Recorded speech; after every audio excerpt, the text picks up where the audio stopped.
Hello everyone, welcome back to our channel. हम लोग यहाँ पे प्रीवियस ईयर क्वेश्चन करेंगे जो आपकी एग्ज़ाम के पॉइंट ऑफ व्यू से बहुत ही इंपॉर्टेंट है, चाहे वो एसएससी हो, है ना, बैंक हो या फिर एयरफोर्स हो। इन सब के एग्ज़ाम के पॉइंट ऑफ व्यू से बहुत ही अच्छे क्वेश्चन हैं जो सीधे सीधे आपके एग्ज़ाम में वापस से मिलेंगे, है ना। पहले भी पूछे जा चुके हैं और फिर से मिलेंगे, तो एक एक क्वेश्चन हम देखते जाएंगे, समझते जाएंगे कि क्या चीज़ें हैं। पहला क्वेश्चन है choose the correctly spelled word. हमें इसमें करेक्ट जो वर्ड है उसको चूज़ करना है। तो ये तीनों एक ही वर्ड, ये चारों जो हैं वो एक ही वर्ड लिखे हुए हैं ना, लेकिन इनमें से कोई एक सही है, बाकी के गलत हैं। एक दूसरा तरीका भी करेक्टली स्पेल्ड में आता है, वहाँ पे चारों अलग अलग वर्ड्स लिखे होते हैं ना। तो यहाँ पे देखेंगे ये कनोसर होता है एक वर्ड, कनोसर, जिसका मतलब होता है पारखी कह लो या विशेषज्ञ कह लो, स्पेशलिस्ट जिसको कहते हो, है ना, स्पेशलिस्ट। तो CONNO होता है ना। तो इन तीन में है CONNOISSEUR, यही वाला सही होगा, बाकी की ये सारे गलत हैं ना। ये तो बिल्कुल ही गलत हो गया क्योंकि कनोसर होता है, CONNO होता है ना, फिर उसके बाद SS होता है लेकिन I पहले होता है ना। तो यही हमारा जो करेक्ट वर्ड हो जाएगा, ये करेक्ट है, बाकी सारे गलत हैं।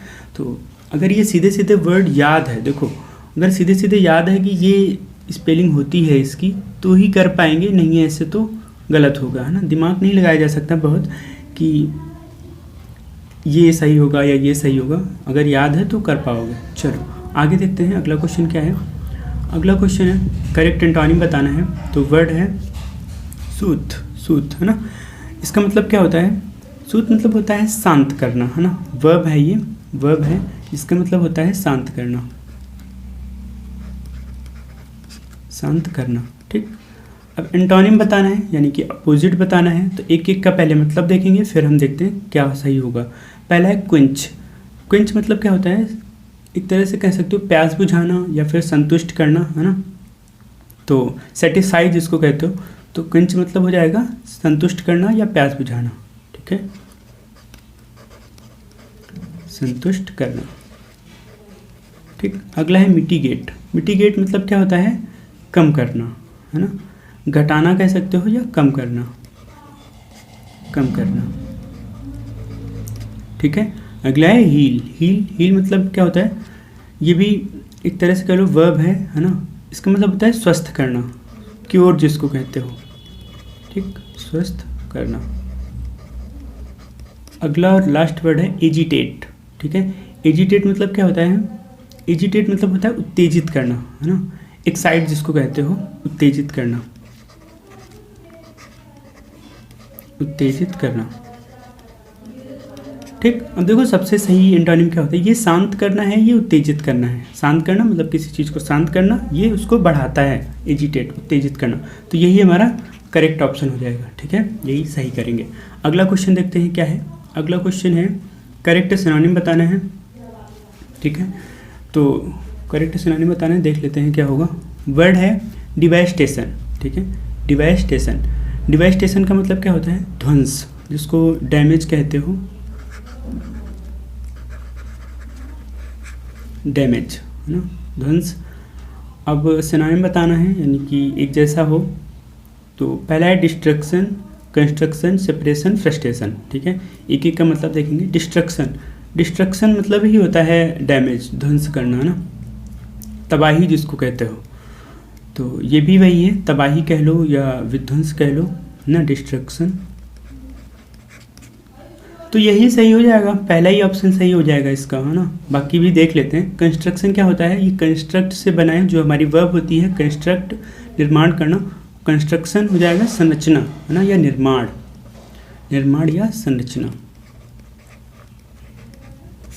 अगला है सेपरेशन। सेपरेट होता है separate, SEPARATE, separate. Separate verb है, सेपरेशन नाउन है। सेपरेशन अलगाव, है ना, अलगाव, अलगाव, है ना। अगला है फ्रस्ट्रेशन। फ्रस्ट्रेशन, तो फ्रस्ट्रेशन पता है, जैसे निराशा कह सकते हो, कुंठा कह सकते हो, है ना, निराशा कह लो या कुंठा कह लो, फ्रस्ट्रेशन। अब यहाँ पे सही तो यही पहला वाला होगा ना, डैमेज का डिस्ट्रक्शन, ठीक है। चलो आगे देखते हैं। अगला क्वेश्चन क्या है? अगले क्वेश्चन में करेक्ट वन वर्ड लिखना है, ठीक है। तो लिखा है क्वेश्चन है एन एग्जैक्ट कॉपी, बिल्कुल एग्जैक्ट कॉपी हो उसको क्या कहेंगे। पहला है फैक्सिमिली, है ना, दूसरा है ट्विन, अगला है मिरर, फिर है क्लोन, ठीक है। तो एक जैसे लग रहे हैं देखने में थोड़ा थोड़ा, लेकिन डिफरेंट है। फैक्सिमिली क्या होता है, फैक्स जिसको कहते हो हिंदी में, है ना, फोटोकॉपी टाइप का फैक्स। तो फैक्सिमिली ही सही हो जाएगा एन एग्जैक्ट कॉपी का, है ना, ये भी पहला ही ऑप्शन सही हो जाएगा, है ना। जिसको हिंदी में कहते हो प्रतिकृति, है ना, अगर हिंदी आपको अच्छी आती है तो प्रतिकृति समझ पा रहे होंगे क्या होता है प्रतिकृति, है ना, एक जैसी कॉपी एग्जैक्ट। ट्विन तो सबको पता होगा ना, जुड़वा जिसको कहते हो, है ना, जुड़वा, है ना। पेयर भी कह सकते हो, मिरर, मिरर भी सबको पता होगा, मिरर, है ना। प्रतिबिंब जिसको कहते हो प्रतिबिंब,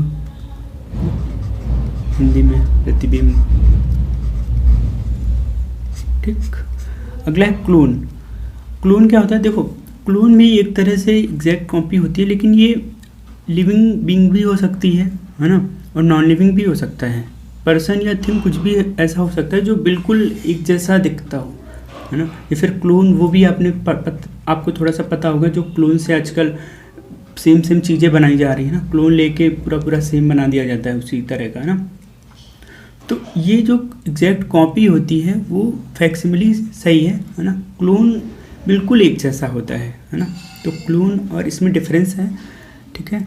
तो क्लोन को अगर हिंदी में लिखना चाहें तो प्रतिरूप कह सकते हैं, है ना, प्रतिरूप कह लो, बिल्कुल एक जैसे दिखने वाला प्रतिरूप, है ना।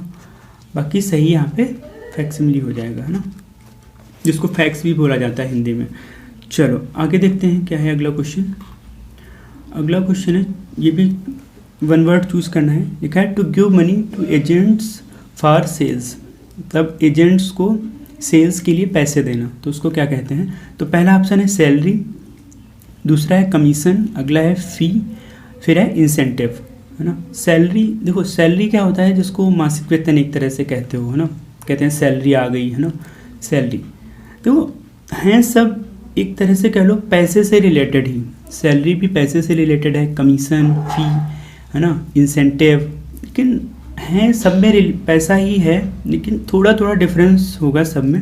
एक एक को देखते हैं। जैसे सैलरी, तो सैलरी होता है मासिक वेतन कह सकते हो, है ना, जो मेहनताना जो आता है मासिक वेतन, मासिक वेतन। जैसे आप कहीं पे काम करते हैं तो सैलरी मिलती है, मासिक वेतन, ठीक। कमीशन, कमीशन क्या होता है, यही होता है जो एजेंट्स को पैसा दिया जाता है सेल बढ़ाने के लिए, है ना, जिसको हिंदी में दलाली कहते हो, है ना, जो दलाली करते हैं फिर वो दलाल, है ना, दलाली। वैसे बड़ा निगेटिव सा वर्ड हो जाता है आजकल ये, है ना, दलाली। फ़ी पता है सबको, जो जमा करते हो, है ना, किसी भी चीज़ के लिए, सर्विस के लिए जमा करते हो, उसको फ़ी कहते हैं। शुल्क, शुल्क अगर हिंदी में लिखना चाहें तो शुल्क। इंसेंटिव, इंसेंटिव देखो वो होता है जो मान लो किसी को किसी काम करने के लिए दिया जाए, मतलब एक तरह से कह लो लालच दे के जो काम करवाया जाता है ना, वो होता है इंसेंटिव। प्रलोभन जिसको कहते हो, है ना, प्रलोभन, प्रलोभन, है ना, इंसेंटिव, ठीक है। मतलब किसी को पैसा दो और उससे वो इनकरेज होता है वो काम करने के लिए, है ना, कुछ काम करने के लिए वो इनकरेज होता है इंसेंटिव लेकर। इंसेंटिव वो है ना। कमीशन पता चल गया, फ़ी, सैलरी, यहाँ पे सही क्या करेंगे, कमीशन, ठीक है। चलो अगला क्वेश्चन देखते हैं। अगला क्या है, अगला क्वेश्चन है, इसमें भी करेक्ट वन वर्ड बताना है। तो क्वेश्चन है a person who is working in the same institution, एक व्यक्ति जो सेम इंस्टीट्यूशन में काम करता हो, मतलब एक लोग वहाँ काम करते हो और दूसरा भी सेम इंस्टीट्यूशन में काम करता हो, उसको क्या कहते हैं। पहला है गाइड, ठीक है, दूसरा है कलेक्टर, कैप्टन और कलीग, ठीक है। एक एक का मतलब समझेंगे फिर देखेंगे सही क्या है। गाइड, गाइड जो रास्ता बताता है ना, पता है आपको, गाइड मतलब रास्ता बताने वाला या राह बताने वाला, राह बताने वाला, राह बताने वाला, ठीक, नाउन होता है। कलेक्टर, कलेक्ट होता है वर्ड, कलेक्ट। कलेक्ट कलेक्ट मतलब क्या होता है? इकट्ठा करना, ठीक है, कुछ भी इकट्ठा करना, कलेक्ट। कलेक्ट से ही बना है कलेक्टर, ठीक है। इकट्ठा, कलेक्ट होता है इकट्ठा करना, कलेक्टर इकट्ठा करने वाला, या फिर एक वर्ड में कहना है तो संग्रही कह सकते हो, संग्रह करने वाला, ठीक है। चलो अगला है, और हाँ एक चीज़ और, ये जो कलेक्टर वो होता है ना, कहते हैं बड़े कलेक्टर ना बनो, है ना। कलेक्टर वो जो किसी डिस्ट्रिक्ट का चीफ होता है, डीएम के पद का समझ लो, उसकी भी यही सेम स्पेलिंग होती है, वो भी यही होता है कलेक्टर, ठीक है, वो भी यही कलेक्टर है। और ये संग्रह करने वाला, ये भी वही है, स्पेलिंग दोनों की सेम होती है, याद रखना। चलो आगे है कैप्टन। कैप्टन क्या होता है? कैप्टन सुन रखा होगा ना, नेता जिसको कहते हो, है ना। कैप्टन हर चीज़ का, किसी टीम का हो सकता है, कहीं का भी हो सकता है ना। तो जो लीडर एक तरह से कह लो होता है लीडर, लीडर है ना, नेता। अगला है कलीग। कलीग ही होता है जो साथ में काम करने वाला होता है, जिसको हिंदी में सहकर्मी कहते हो, है ना, सहकर्मी, ठीक है। तो ये सही हो जाएगा सहकर्मी, कलीग। चलो आगे देखते हैं, यही सही हो जाएगा कलीग, है ना। A person who is working in the same institution, colleague. चलो अगला क्वेश्चन देखते हैं, अगला क्या है। अगला क्वेश्चन है इडियम फ्रेज, करेक्ट बताना है क्या है। कैटनैप क्वेश्चन है, कैटनैप। कैटनैप का मतलब क्या होता है? ऑप्शन है 4 मेरे पास, rest, fitful sleep, long sleep, short sleep.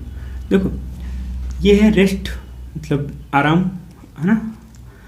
Fitful sleep मतलब बिल्कुल एक तरह से कह लो अच्छी नींद, फिटफुल स्लीप। लॉन्ग स्लीप गहरी नींद, है ना, लंबी नींद। शॉर्ट स्लीप छोटी नींद। तो देखो यहाँ पे भी सीधे सीधे अगर मतलब पता है तो ही क्वेश्चन सही हो पाएगा, है ना। तो कैटनैप मतलब होता है झपकी, जिसको कहते हो, है ना, हिंदी में झपकी कहते हो ना, थोड़ी देर वाली नींद, 2-4-10 मिनट वाली नींद, है ना, झपकी, है ना। शॉर्ट स्लीप थोड़ी देर के लिए, जैसे स्कूल में सो जाते हैं ना लोग 10-5 मिनट के लिए, फिर फ्रेश हो जाते हैं बिल्कुल उठ के, तो वही, है ना। कहीं पे भी आप थक के थोड़ी देर अगर सो लेते हैं तो उसको कैटनैप कहते हैं, शॉर्ट स्लीप, ठीक है। बाकी के ऑप्शन गलत होंगे, शॉर्ट स्लीप सही होगा, चौथा ऑप्शन। चलो अगला क्वेश्चन देखते हैं क्या है। अगला है to pull a long face, मतलब एक तरह से कर लो लंबा सा मुंह बना लेना, है ना। तो ऑप्शन है looked happily, looked surprise, looked sad, looked काम। यहाँ पे 4 ऑप्शन है, देखना है क्या सही करेंगे। देखो यहाँ पे भी to pull a long face का अगर सीधे सीधे मतलब आपको पता है तो सही करेंगे। पहला है लुक्ड हैप्पीली मतलब खुश दिखना, लुक्ड सरप्राइज मतलब आश्चर्यजनक दिखना, लुक्ड सैड मतलब दुखी दिखना, लुक्ड काम शांतिपूर्वक दिखना, है ना, शांत दिखना। तो to pull a long face का मतलब होता है लुक्ड सैड, है ना, लुक्ड सैड मतलब दुखी दिखना, उदास दिखना, है ना। तो यही सही होगा, बाकी के गलत होंगे, ठीक है। चलो आगे देखते हैं। यहाँ पे इससे देखो याद रखने के लिए थोड़ा सा ऐसे भी समझ सकते हो, जैसे जब कोई उदास होता है तो लंबा सा मुंह बना लेता है ना, अजीब सा, तो उस तरह से अगर चाहो तो याद रख सकते हो। To pull a long face मतलब सैड दिखना, उदास दिखना, है ना। चलो आगे देखते हैं क्या है। अगला क्वेश्चन है 9 नंबर का, ठीक है। Fit her like a glove, ठीक है, इसका मतलब बताना है। तो पहला ऑप्शन है टू लार्ज, टू सैबी, टू टाइट और परफेक्टली, ठीक है।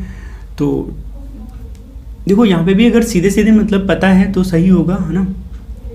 तो लार्ज पता है, टू लार्ज बहुत ज़्यादा बड़ा, है ना। टू सैबी, सैबी मतलब क्या होता है? सैबी मतलब होता है फटा पुराना, जिसको कहते हो ना, फटे हाल कह लो।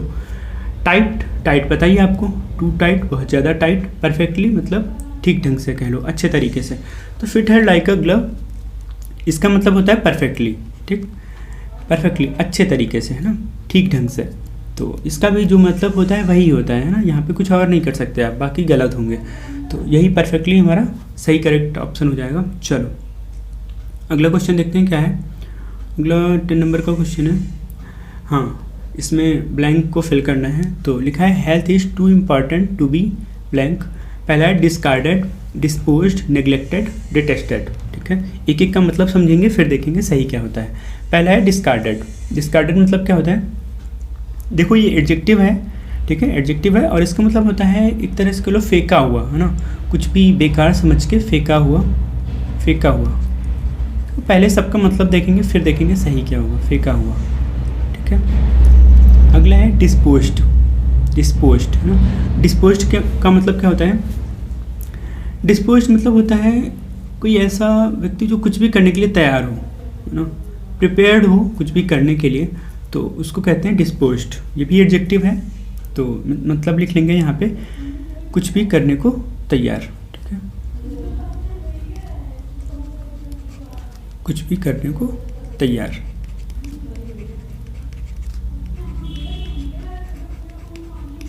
ठीक है, अगला देखते हैं। अगला है नेग्लेक्टेड, ठीक है। नेग्लेक्टेड, नेग्लेक्टेड का मतलब क्या होता है? जो नेग्लेक्ट किया गया हो, है ना, एक तरह से कह लो उपेक्षित, है ना, इग्नोर्ड जिसको कहते हो, है ना, उपेक्षित।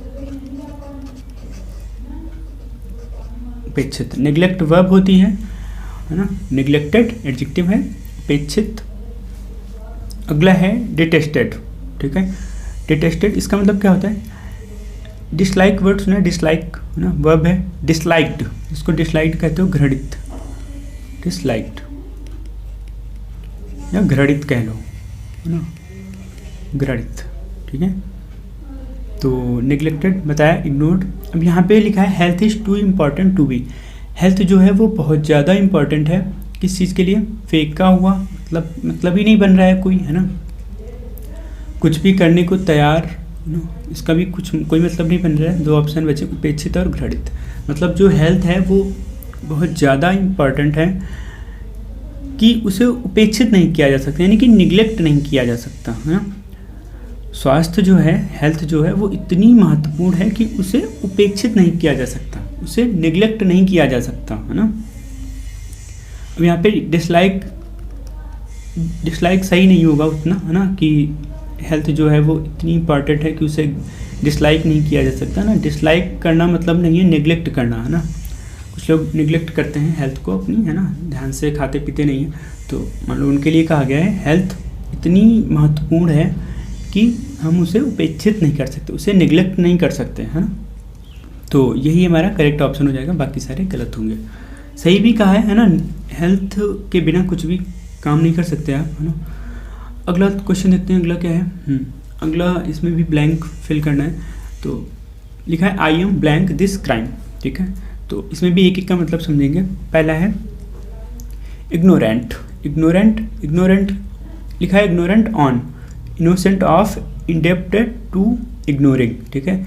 इग्नोरेंट ऑन लिखा है, एक चीज़ तो पहले ये समझ लो कि इग्नोरेंट के बाद में ऑन नहीं आता है ना। ये जो ऑन लगा है यही गलत है, पहली चीज़ तो, है ना। सही होगा या नहीं होगा ये बाद में देखेंगे, पहले ये समझेंगे कि ऑन ही नहीं होता है इग्नोरेंट के बाद में, है ना। ऑफ कर सकते हो या फिर अबाउट भी होता है ना। तो इग्नोरेंट मतलब क्या होता है?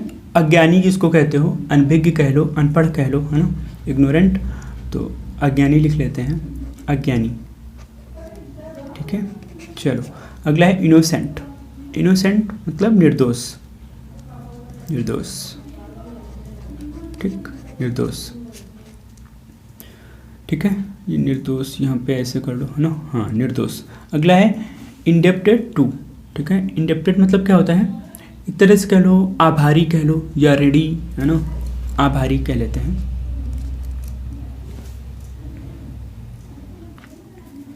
तो इसको लिख लेते हैं आभारी, आभारी, है ना, रेडी जिसको कहते हो, आभारी। अगला है इग्नोरिंग, है ना। इग्नोरिंग इसका मतलब होता है एक तरह से कह लो इग्नोर जिसको किया जाए, है ना, इग्नोरिंग। ये भी नाउन है ना। अवज्ञा जिसको कहते हो, अवज्ञा।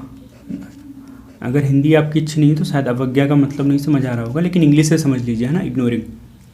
तो देखो क्राइम के लिए जो है वो कोई इनोसेंट होगा, है ना, I am innocent of this crime, तो ये हमारा सही ऑप्शन हो जाएगा, ठीक है। चलो आगे देखते हैं, अगला क्वेश्चन क्या है। अगला क्वेश्चन ये भी ब्लैंक को फिल करना है। लिखा है I was blank paying the toll tax. तो पहला ऑप्शन हमारे पास है, लिखा है फ्री फ्रॉम, ठीक है। फ्री फ्रॉम मतलब क्या होता है? मुक्त, मुक्त होना, एक तरह से कह लो मुक्त, मुक्त, है ना, जिसको लिबरेटेड कह सकते हो, लिबर्टी जो होता है ना। अगला है एग्जोनरेटेड फ्रॉम, ठीक है। एग्जोनरेट एग्जोनरेट मतलब होता है दोष मुक्त करना, कह लो। एग्जोनरेटेड एडजेक्टिव है, इसका मतलब होगा दोष मुक्त, दोष मुक्त, ठीक है, एडजेक्टिव है। अगला है एग्जेम्प्टेड फ्रॉम, ठीक है। तो एग्जेम्प्टेड का मतलब क्या होता है? एक्सक्यूज्ड जिसको कहते हो हिंदी में, सॉरी इंग्लिश में एक्सक्यूज्ड, छूट प्राप्त, ठीक, छूट प्राप्त। अगला है एक्सपोज्ड टू। एक्सपोज्ड तो सुन रखा होगा है ना, कह सकते हो खुला हुआ है ना, अनकवर्ड जिसको कहते हो ना। एक्सपोज होता है एक्सपोज, किसी को किसी के बारे में चीज़ें खोल देना है ना, एक्सपोज करना। तो ये वर्ब होती है एक्सपोज। एक्सपोज्ड एडजेक्टिव है, इसको हिंदी में लिख सकते हैं खुला हुआ है ना, खुला हुआ, ठीक है। चलो तो यहाँ पे हाँ देखेंगे आई वाज, पहला है फ्री फ्रॉम, मुक्त। देखो मुक्त यहाँ पे जो लिखा हुआ है मुक्त और ये छूट प्राप्त, दो को ध्यान से देखेंगे। दोष मुक्त तो नहीं होगा ना, टोल टैक्स से दोष मुक्त कोई नहीं होगा, खुला हुआ नहीं होगा। तो ये दो ऑप्शन तो बिल्कुल ही गलत हैं। अब इन दो में देखो थोड़ा थोड़ा, एक है फ्री फ्रॉम मुक्त, एक है एग्जेम्प्टेड फ्रॉम। तो एक है मुक्त, एक है छूट प्राप्त। तो यहाँ पे ज़्यादा सही हमारा ये तीसरा वाला ऑप्शन है एग्जेम्प्टेड फ्रॉम, इसका मतलब है छूट प्राप्त, मतलब जो है मुझे जो है टोल टैक्स के भुगतान से छूट दी गई थी, है ना, ऐसा कुछ है। I was exempted from paying the toll tax. तो यही थर्ड ऑप्शन हमारा करेक्ट हो जाएगा। 3 नंबर वाला ये गलत होगा, ये भी, ठीक है। देखो अगर ये अच्छा वाला ऑप्शन ना होता तो फिर हम फिर भी सोच सकते थे इसके बारे में, लेकिन यहाँ पे गलत होगा। चलो अगला क्वेश्चन देखते हैं क्या है। अगला एरर फाइंड आउट करनी है। तो लिखा है I used a pair of black trousers for a week. देखो यहाँ पे थोड़ा सा समझो, आई यूज्ड जो लिखा है, आई यूज्ड पास्ट की बात कर रहा है ना। I used a pair of black trousers for a week. अगर इसका हिंदी मतलब निकालने की कोशिश करेंगे तो क्या निकल रहा है? देखो आई यूज्ड मतलब मैंने यूज़ किया था अ पेयर ऑफ ब्लैक ट्राउजर्स, एक मतलब ब्लैक ट्राउजर्स, काली पैंट जिसको कह लो, है ना, फॉर अ वीक। देखो फॉर अ वीक जो लिखा है वो यहाँ पे टाइम दिखा रहे हैं ना, पीरियड ऑफ टाइम है फॉर अ वीक। अब टाइम परफेक्ट कॉन्टिन्यूअस में होता है किसी में भी, है ना, तो उस हिसाब से यहाँ पे ये जो यूज्ड लिखा है ये गलत है। हम इसको करेक्ट कर सकते हैं आई हैव बीन यूजिंग, है ना। आई हैव बीन यूजिंग से हम इसको आई यूज्ड को रिप्लेस कर सकते हैं। यहाँ क्या करेंगे, I have been using, I have been using. अब ये सही हो जाएगा।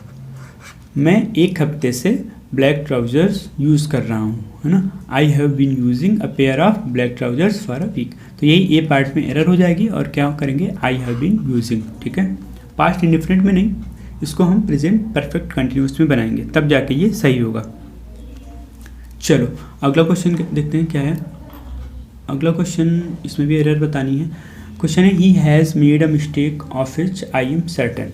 He has made a mistake, उसने एक गलती की है, ऑफ विच जिसके बारे में आई एम सर्टेन, मैं निश्चिंत हूँ, है ना। उसने एक गलती की है जिसके लिए मैं निश्चिंत हूँ, ऐसा कुछ है। तो प्रेजेंट में लिखा है ना, प्रेजेंट परफेक्ट है। He has made a mistake, उसने एक गलती की है जिसके बारे में मैं निश्चिंत हूँ, ऑफ विच।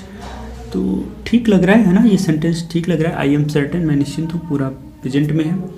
तो ये सेंटेंस हमारा करेक्ट हो जाएगा, यहाँ पे कोई गलती नहीं है। He has made a mistake of which I am certain, ठीक है। यहाँ पे नो एरर करेंगे हम, यहाँ पे कोई गलती नहीं है इस वाले सेंटेंस में, ठीक है। चलो आगे देखते हैं। देखो पूछे जाते हैं इस तरह के क्वेश्चन कभी कभी, नो एरर वाले भी, है ना, एग्जाम के क्वेश्चन है तो फिर समझ लेंगे इसको। ऐसा नहीं है हमेशा कोई भी क्वेश्चन आएगा तो उसमें एरर होगी ही, है ना। या ये भी ज़रूरी नहीं है कि 3-4 क्वेश्चन अगर एरर के आ रहे हैं या 2 क्वेश्चन आ रहे हैं तो उसमें एक आधा ज़रूर ऐसा होगा कि नो एरर हो, ऐसा भी ज़रूरी नहीं है ना। तो मतलब हमारा ये है कि ग्रामर समझनी है, उसके हिसाब से देखना है कि क्या एरर है या फिर नहीं है ना। अगला he was not allowed for the teacher to read in a low voice. He was not allowed मतलब वो जो है उसको अनुमति नहीं दी गई थी, है ना, ऐसा कुछ है। ही वॉज नॉट अलाउड, उसको अनुमति नहीं दी गई थी फॉर द टीचर, टीचर के लिए। देखो यहीं से गड़बड़ लग रहा है, he was not allowed for the teacher, to read in a low voice, मतलब धीमी आवाज़ में बोलने के लिए उसे अनुमति नहीं दी गई थी। किसके द्वारा? टीचर के द्वारा। तो फॉर यहाँ पे क्यों लगा है? ये फॉर गलत होगा, है ना। Bye the teacher, he was not allowed by the teacher. अगर केवल इतना ही होता तो भी यहीं पे एरर हो जाती है ना। He was not allowed by the teacher to read in a low voice. कहने का मतलब ये है कि शिक्षक के द्वारा उसे धीमी आवाज़ में पढ़ने की जो है वो अनुमति नहीं दी गई थी। ऐसा कुछ सेंटेंस का मतलब हो जाएगा। तो यहाँ पे फॉर नहीं बाय करेंगे, ठीक है। तो इस वाले वीडियो के लिए फिर हम यहीं पे रखते हैं। आगे के क्वेश्चंस कुछ और हम आगे वाले वीडियो में करेंगे। अगर आपको चीज़ें सही लगती हैं तो लाइक कर दीजिए वीडियो को और चैनल को सब्सक्राइब कर दीजिए। अगर नए हैं तो कुछ भी अच्छा नहीं लगा तो कमेंट में बता सकते हैं ना, या फिर जो भी है। चलो फिर इस वीडियो के लिए फिर हम यहीं पे रखते हैं, आगे की चीज़ें आगे देखेंगे। Thank you.